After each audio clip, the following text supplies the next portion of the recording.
Pada kesempatan kali ini, Mbah mau cerita tentang kisah pendakian mengerikan di Gunung Asepan. Gunung ini sebenarnya jarang sekali didaki karena medannya yang sangat terjal. Juga rumor tentang kemistisannya yang bikin banyak orang takut untuk mendaki Gunung Asepan. Gunung Asepan terletak di Kabupaten Pandeglang, Provinsi Banten. Ketinggian Gunung Asepan mencapai 1174 mdpl. Sebenarnya, Gunung Asepan ini belum dikelola sebagai tempat wisata dan tentunya masih alami. Mari kita awali kisah ini dari seorang karyawan bernama Fajar. Dia bekerja sebagai call center di salah satu perusahaan besar di Jakarta. Fajar sudah bekerja selama kurang lebih 3 tahun di perusahaan itu. Bagi Fajar, pekerjaan itu sangat membosankan. Setiap hari dia harus menerima lebih dari 100 komplain dari pelanggan. Dicaci dan dimarahi pelanggan itu sudah biasa bagi Fajar. Belum lagi bosnya yang galak membuat penderitaan Fajar semakin lengkap saja. Tapi, terlepas dari itu semua, Fajar tidak punya pilihan lain. Hanya itu pekerjaan yang bisa ia dapatkan. Sebenarnya, Fajar ini lulusan teknik mesin. Tapi setiap kali dia melamar pekerjaan yang sesuai dengan jurusannya, dia pasti ditolak. Dan posisi call center lah satu-satunya pekerjaan yang didapatkannya. Terpaksa Fajar harus bertahan dengan pekerjaannya itu. Si Fajar adalah seorang rantauan dari Jawa Tengah. Setelah lulus kuliah, dia memutuskan untuk mengadu nasib di Jakarta. Nah, suatu hari dia mau ngambil cuti tahunannya untuk liburan. Memang setiap tahun Fajar selalu mengambil cutinya khusus untuk liburan. Dia pengen melepas kepanatannya di kantor. Namun tahun ini dia belum ada rencana mau liburan kemana. Sekitar jam 12 siang, di sela-sela istirahatnya, Fajar iseng buka HP. Awalnya dia cuma browsing aja di internet, tapi tiba-tiba di layar HP-nya itu muncul iklan OpenTrip. OpenTrip adalah jasa perjalanan ke suatu destinasi dengan paket yang telah ditentukan dan memiliki kuota peserta yang tidak terlalu banyak. Otomatis kalau Fajar ikut OpenTrip, maka dia akan bertemu dengan orang-orang asing. Fajar tersenyum saat melihat iklan di layar HP-nya. Dia pun mengklik iklan itu. Ada banyak sekali pilihan destinasi wisata pada halaman web itu. Fajar bingung karena semua destinasi yang ditawarkan sangat menarik. Dia pun memilih wisata ke Gunung Bromo. Namun, saat akan melakukan pembayaran, dia melihat ada destinasi pendakian ke Gunung Asepan. Fajar belum pernah mendengar gunung itu. Dia pun meng-cancel pesanan ke Gunung Bromo dan mengklik pendakian Gunung Asepan. Fajar melihat sudah ada 4 orang yang mendaftar untuk pendakian Gunung Asepan. Dia menutup halaman web OpenTrip dan mulai mencari informasi tentang Gunung Asepan. Informasi yang ia dapatkan cukup minim. Yang Fajar garis bawahi adalah gunung itu jarang sekali didaki dan pastinya sangat asri. Dengan cepat, Fajar membuka kembali website OpenTrip dan langsung memesan 1 tiket untuk pendakian Gunung Asepan. Kebetulan pendakiannya masih 2 minggu lagi, jadi Fajar bisa mengajukan cuti dari sekarang. Siang itu juga, selepas istirahat, Fajar langsung menghadap supervisornya untuk mengajukan cuti. Setelah itu, Fajar pun kembali ke meja kerjanya dan mengenakan headphone. Dia menekan tombol enter pada komputernya untuk menerima panggilan dari customer. "Selamat siang, dengan Fajar, ada yang dapat saya bantu?" ucap Fajar. "Tolong!" teriak seorang wanita dari seberang telepon. Lalu terdengarlah suara pukulan yang sangat keras dan telepon itu terputus. Fajar melepaskan headphone-nya. Napasnya ngos-ngosan. Keringat membasahi dahinya. Baru kali ini dia menerima telepon yang sangat mengerikan. Fajar melaporkannya pada supervisor. Namun, supervisor itu tidak mau ambil pusing dan menganggapnya sebagai telepon iseng. Singkat cerita, hari yang Fajar tunggu-tunggu pun tiba. Di kamar kosnya, dia mempersiapkan semua perlengkapan dari mulai jaket, tenda, kantong tidur, dan peralatan hiking lainnya. Titik kumpulnya di stasiun Tanah Abang, tepatnya jam 9 pagi. Untungnya, sebelum jam 9, Fajar sudah berada di stasiun Tanah Abang. Ia bertemu dengan Mas Goro, seorang pemandu wisata, dan 2 orang peserta lainnya bernama Arif dan Bakti. Masih ada 2 orang peserta lagi yang belum datang. Mas Goro sibuk menelepon 2 orang peserta itu. Ternyata mereka berdua kejebak macet. Mas Goro pun menutup teleponnya. Dia berkata ke para peserta yang sudah datang, "Udah dibawa semua peralatan yang saya infokan di grup?" tanya Mas Goro. "Sudah Mas," jawab para peserta.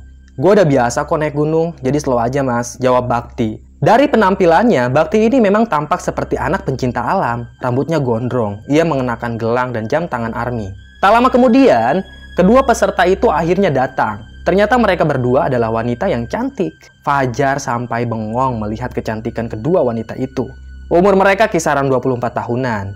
Kedua wanita itu menggendong tas carrier dan tampak sangat energik. Mereka memperkenalkan diri, namanya Intan dan Sekar. Sama seperti peserta lainnya, kedua wanita itu juga tidak saling kenal. Open trip memang ajang untuk mencari teman baru. Karena semua peserta sudah kumpul, Mas Goro pun menyuruh mereka untuk masuk ke dalam kereta. Perjalanan dari Tanah Abang ke Rangkas Bitung memakan waktu kurang lebih 2 jam. Sepanjang perjalanan, para peserta saling berkenalan. Mereka semua ramah kecuali Mas Goro dan Bakti. Kedua lelaki itu memang bersikap dingin. "Mas, nanti dari stasiun Rangkas Bitung kita naik apa ya?" tanya Fajar. "Oh, nanti kita naik mobil charteran langsung menuju Jiput," jawab Mas Goro. Tubuh Mas Goro terbilang tinggi besar seperti tentara. Dari penampilannya itu, sudah bisa ditebak kalau dia memang ahli dalam mendaki gunung. Mereka pun akhirnya tiba di stasiun Rangkas Bitung. Sudah ada mobil charteran yang menunggu mereka di parkiran. Mas Goro dan para peserta masuk ke dalam mobil itu. Sayangnya mereka harus sempit-sempitan di dalam mobilnya. "Lain kali sewa mobil jeep aja mas," kata Bakti dengan wajah kesal. Mas Goro tidak menanggapi, dia hanya menatap Bakti dari spion pengemudi. Mobil yang mereka tumpangi perlahan berjalan menuju Jiput. Obrolan ringan kembali terjadi sepanjang perjalanan menuju Jiput. Ternyata Intan adalah seorang pegawai bank, Sekar penjaga toko buku, sedangkan Arif seorang IT di perusahaan ternama. Dan Bakti adalah seorang pengangguran. "Gua nganggur," kata Bakti saat teman-teman barunya menanyakan perihal pekerjaannya. Setelah mendengar jawaban Bakti yang terkesan dingin, tak ada seorang pun yang berani bertanya lagi pada Bakti. Sepanjang perjalanan, para peserta sempat ketiduran di mobil, hingga akhirnya sampailah mereka di Jiput, tepatnya di Desa Sikulan. Desa itu menjadi jalur masuk ke Gunung Asepan. Sebelum masuk jalur pendakian, mereka diberi arahan dulu oleh Abah Maad. Dia tetua di desa itu. Dia paham betul soal Gunung Asepan dan larangan-larangannya. Kata Abah Maad kayak gini, "Ingat, hati-hati di gunung ini. Pikiran kalian harus bersih. Tidak boleh berbuat mesum. Dan kalian tidak boleh makan langsung dari panci atau alat masak lainnya. Harus pakai piring atau daun. Dan yang paling penting, jangan coba-coba memetik tanaman langka kantong semar, karena itu sangat berbahaya." Begitu kata Abah Maad. Mas Goro dan para peserta lainnya mengangguk. Sekitar jam 3 sore, pendakian pun dimulai. Mas Goro berjalan paling depan, sedangkan Bakti paling belakang. Akan ada 4 pos yang harus mereka lalui untuk sampai ke puncak. Tak lama kemudian, kaki Intan terpeleset. Fajar pun buru-buru membantunya. "Hati-hati, jalannya licin," kata Fajar sambil tersenyum. "Terima kasih," jawab Intan. Perjalanan pun dilanjutkan. Jalan setapak semakin tertutup semak belukar. Mas Goro harus menebas semak itu untuk membuka jalan. "Tunggu," ucap Bakti. Tiba-tiba dia menghentikan langkahnya. "Ada apa?" tanya Mas Goro. "Kalian dengar gak sih? Dari tadi di belakang kita tuh kayak ada yang ngikutin." "Gua ngedenger langkah kaki di belakang," kata Bakti. 4 peserta lainnya saling tatap. "Gua nggak ngedenger apa-apa tuh," jawab Fajar. "Jangan melamun. Kebanyakan orang hilang di gunung ini karena melamun," kata Mas Goro. Seketika saja para peserta merinding kecuali Bakti. Si Bakti emang nggak percaya sama hal-hal gaib. "Halah, gua udah biasa naik gunung. Gua nggak percaya sama yang gituan, tahayul," kata Bakti dengan ketus. Seketika saja Mas Goro tersentak. Dia menoleh pada Bakti. "Hati-hati kalau bicara. Gua cuma memandu kalian untuk sampai ke puncak. Tapi kalau ada hal buruk terjadi sama kalian karena ulah kalian sendiri, gua nggak tanggung jawab," ucap Mas Goro.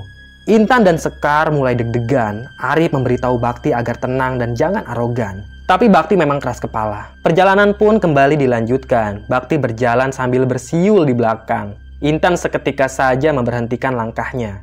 "Bakti, jangan bersiul. Kata orang tua zaman dulu, bersiul bisa mendatangkan setan," ucap Intan. "Mendingan cari aman aja Bakti, jangan bersiul. Pokoknya kita harus hati-hati," kata Fajar. "Halah, kalian semua kebanyakan nonton film horor." Lagi-lagi Bakti tidak memedulikan saran teman-temannya itu. Semakin lama, suasana pegunungan itu semakin berkabut. Mas Goro dan para pesertanya harus menyalakan senter agar pandangan mereka tidak kabur. Tak lama kemudian, Mas Goro memberhentikan langkahnya. "Ada apa mas?" tanya Fajar. Mas Goro mengendus-enduskan hidungnya. Terciumlah bau melati yang sangat menyengat. Dia pun balik badan dan menatap para peserta. "Bakti, apa yang udah lu lakuin?" bentak Mas Goro. Kali ini dia benar-benar marah. "Gua nggak ngapa-ngapain, emang kenapa mas?" tanya Bakti. Mas Goro enggan memberitahu apa yang sedang terjadi. Yang jelas bau melati adalah petanda buruk.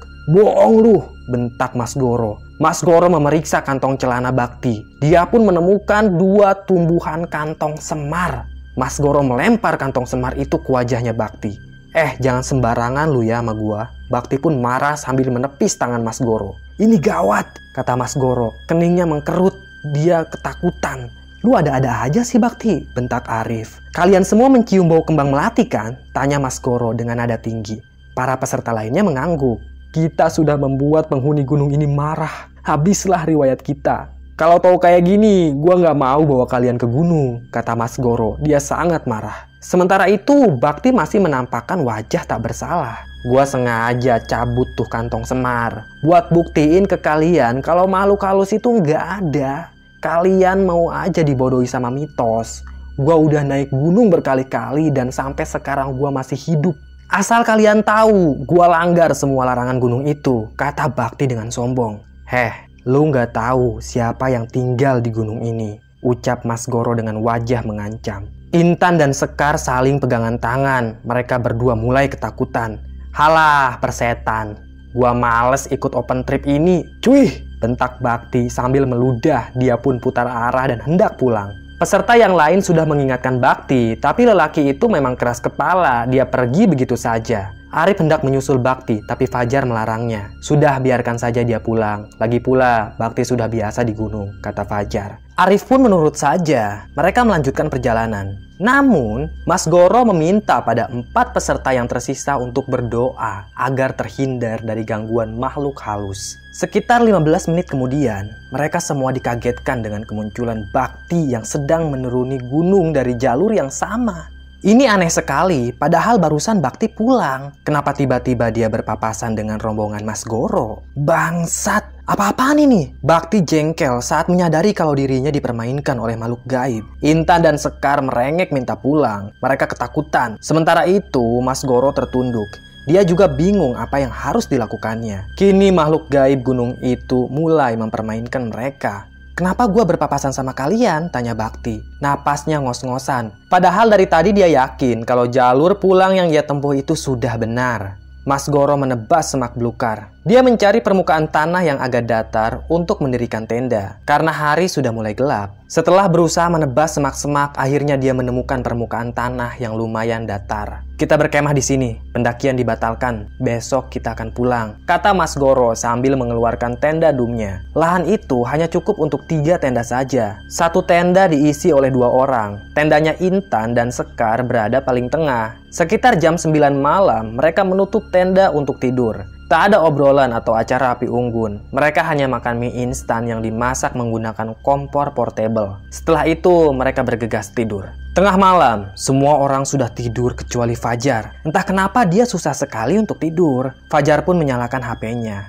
Ia senang karena ada 1 jaringan yang masuk ke HP-nya itu. Ada beberapa pesan yang masuk. Dia membalasnya satu persatu. Saat ia sedang membalas pesan itu, terdengarlah suara lonceng dari kejauhan. Buru-buru Fajar memasukkan HP-nya ke dalam tas dan memejamkan matanya. Dia sangat ketakutan. Tak ada keanehan lagi malam itu. Fajar tidur dengan sangat nyenyak. Keesokan paginya, tepatnya jam 7 pagi, mereka dikagetkan dengan suara Intan yang menjerit dari dalam tendanya. Semua orang berhamburan menghampiri tenda Intan. Mereka kaget saat melihat tubuh Intan penuh dengan luka sayatan.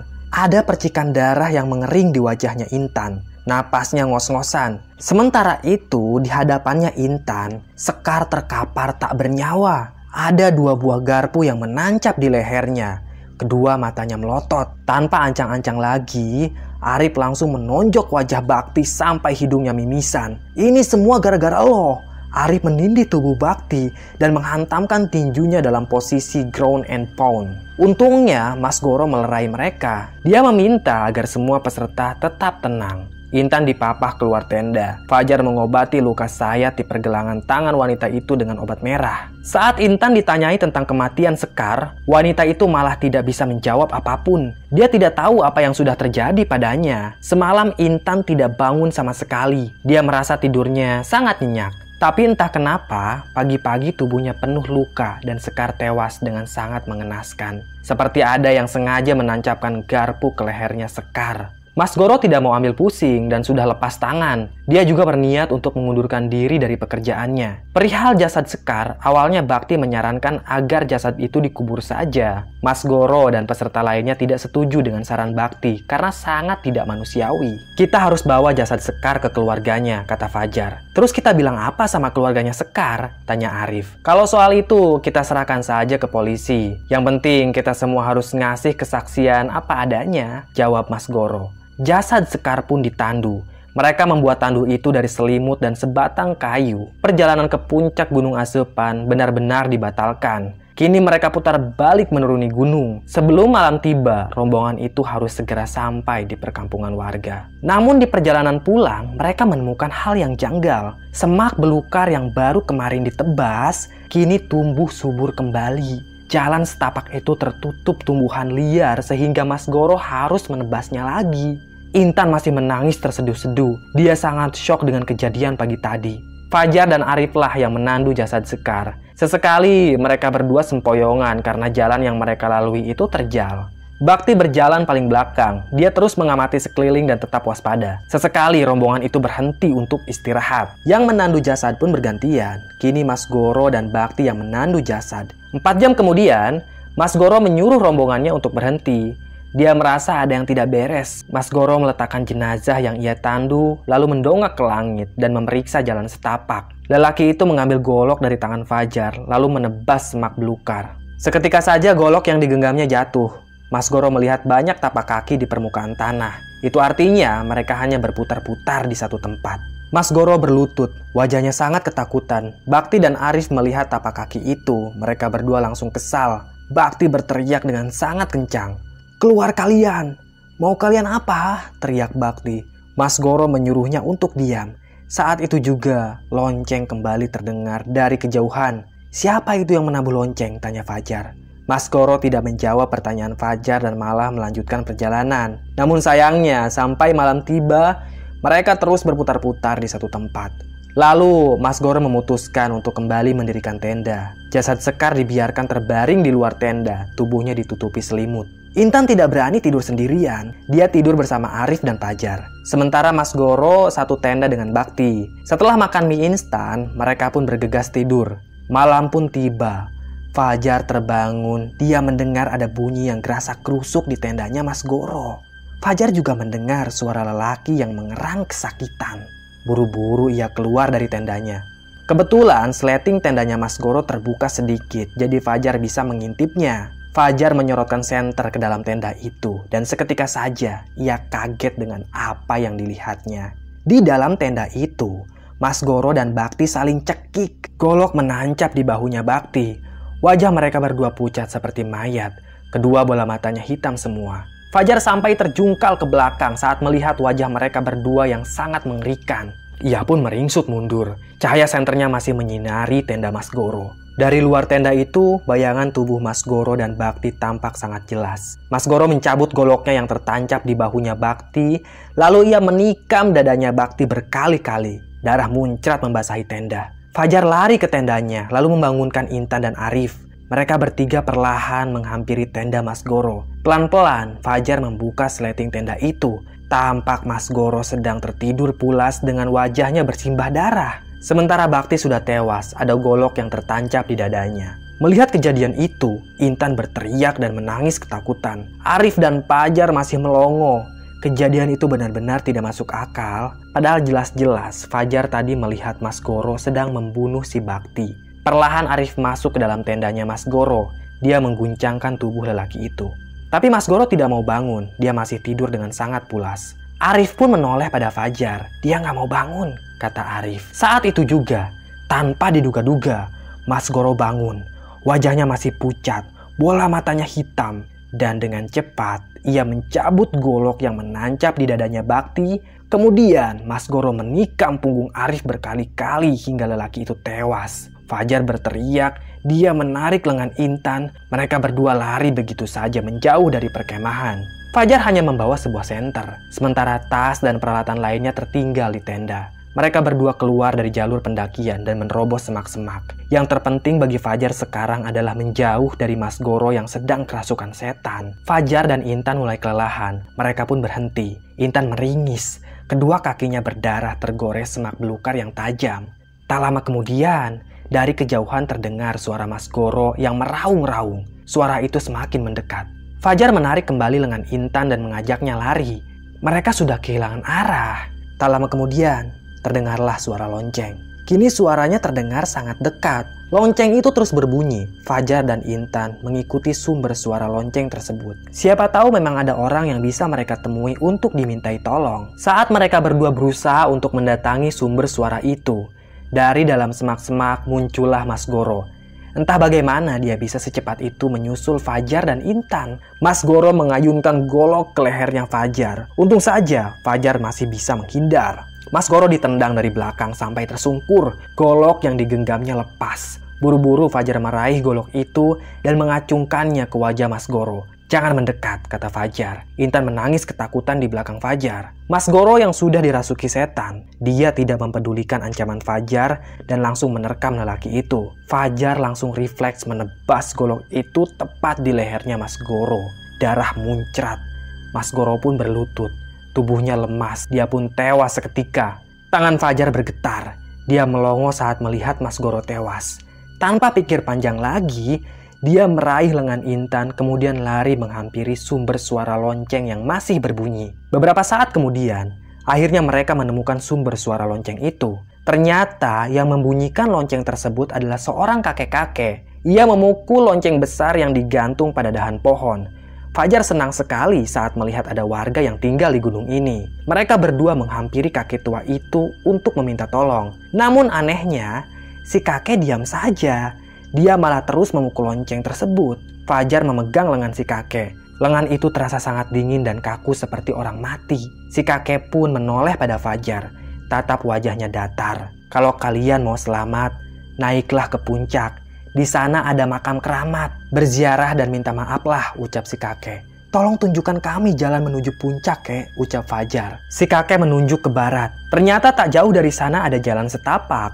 Fajar dan Intan langsung pamit. Mereka naik ke puncak Gunung Asepan dengan hanya berbekal senter. Sialnya, di tengah-tengah perjalanan, Intan malah kesurupan. Dia menerkam Fajar hingga terjungkal. Kedua mata Intan hitam semua. Dia berusaha mencekik lehernya Fajar. Untung saja lelaki itu masih bisa bertahan. Tangan kanan Intan berhasil meraih sebuah kayu yang ujungnya lancip.